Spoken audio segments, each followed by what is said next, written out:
Nothing. I did nothing. When I was in college, I remember many nights sitting at my desk in my room, hopped up on coffee, with loads of homework to do, and instead of getting to work, I just sat there and looked at the problems. I wasn't sure that I knew how to do it, and so I just sat there. I didn't know if I was going to succeed whenever I started putting pen to paper, and so I didn't even bother trying. I didn't get anywhere, obviously. And the longer I did nothing, the harder it was to start. And the more overwhelmed I felt, the more sadness would creep in. And I would wonder, am I ever going to finish college? And when I was in seminary, I thought the same thing. After 10 and a half years, am I ever going to get out of here? Am I ever going to graduate? Or am I going to fail? It's the same problem that this third servant had in today's parable.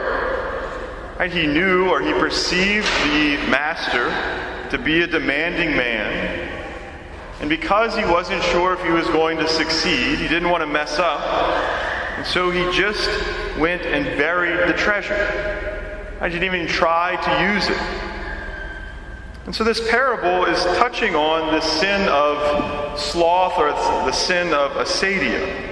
And the Catechism tells us that sloth is a laziness of the mind and body through which we neglect our duties on account of the labor they require.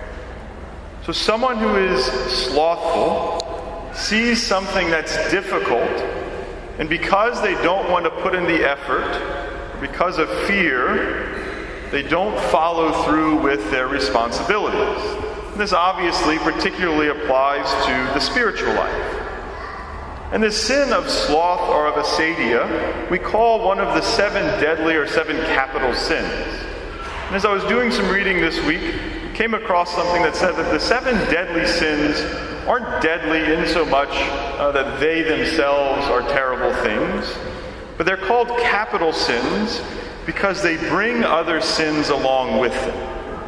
And so this sin of sloth brings along with it a spirit of indifference to our spiritual duties. So if I don't think that I can do it, then I convince myself that it's not worth doing, right? And so I grow this sort of hatred or distaste for spiritual things. And the more we give in to this laziness, the less we want to work, right? It brings along with it this disgust for prayer. So have you ever had a job that was really slow and really boring? I did. So I was in high school. I worked in the warehouse normally of a shop. And so I would sit around listening to 107.9, I think it was, back when it was classic rock and not what it is today. And I would have a broom right near me, so that if someone walked in the shop, I'd stand up and start sweeping. It was so boring. And I hated it. Right? I hated sitting there doing nothing. I felt like I was wasting my life.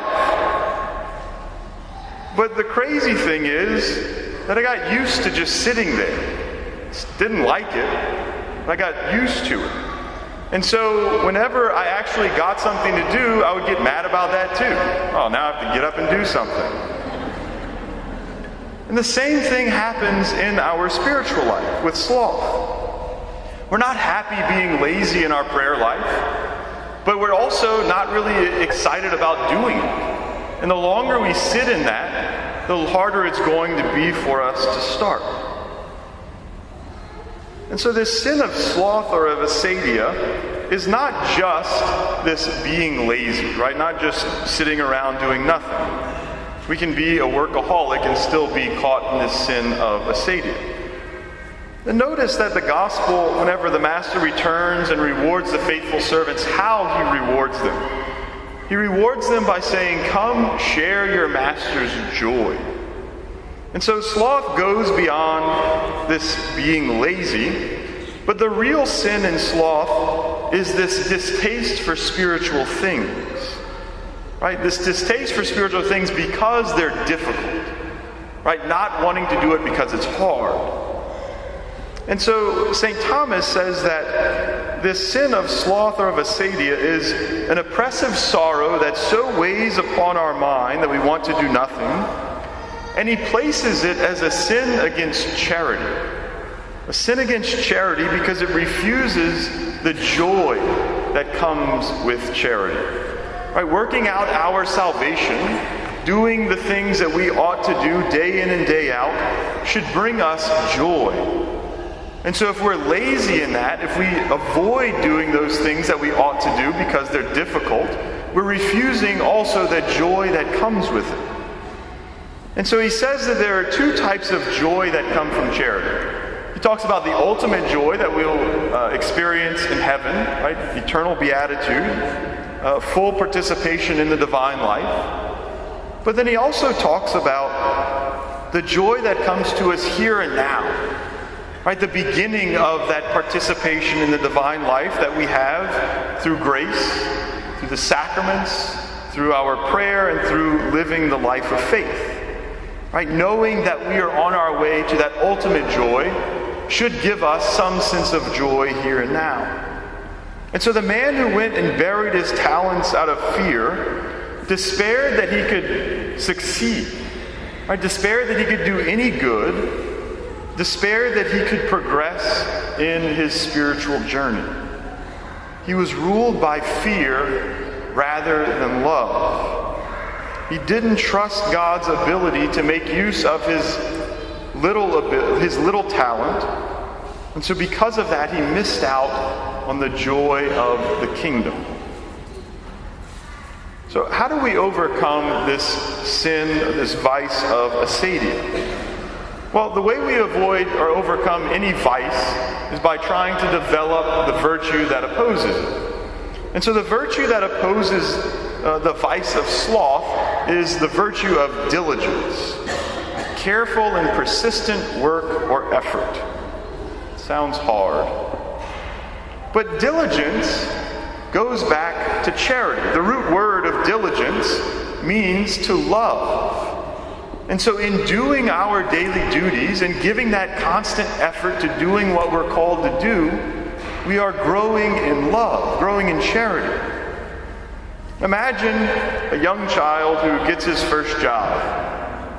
Imagine that I was that young child. I remember the first time I cut my neighbor's grass. Worked hard, was sweating, probably had to reach up to grab the lawnmower. And when I finished, my neighbor paid me. It's wonderful. Gave me a little wad of cash, and I went home, and I counted it out to my dad. $9 whole. My dad was so proud of me that I had done this work and gotten paid.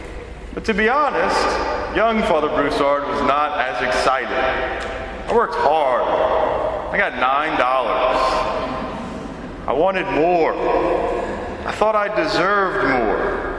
But I remember thinking, wow, I can make money. This is great. And so it made me want to cut more grass, even though cutting grass is difficult. It made me want to do it so that I could get more money.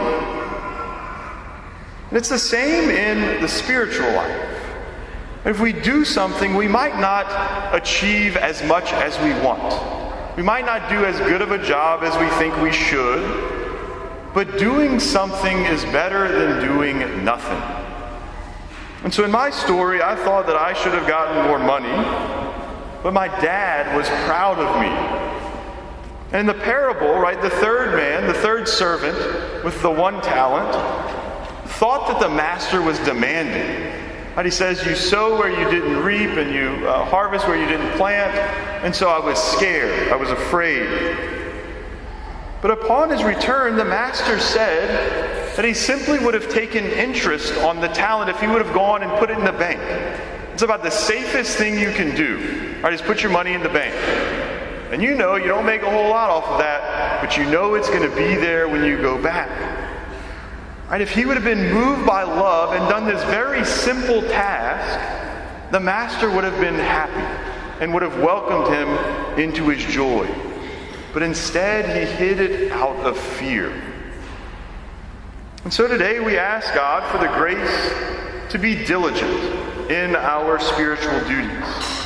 We ask him for the grace to trust in him, to trust and to act, even if those acts seem very small or insignificant, because we know that God is going to be pleased with them if we do them out of love. If we do this, we will begin to experience the joy of heaven, and we'll be motivated by that foretaste of heaven, by that joy that we experience, to continue working hard for the kingdom.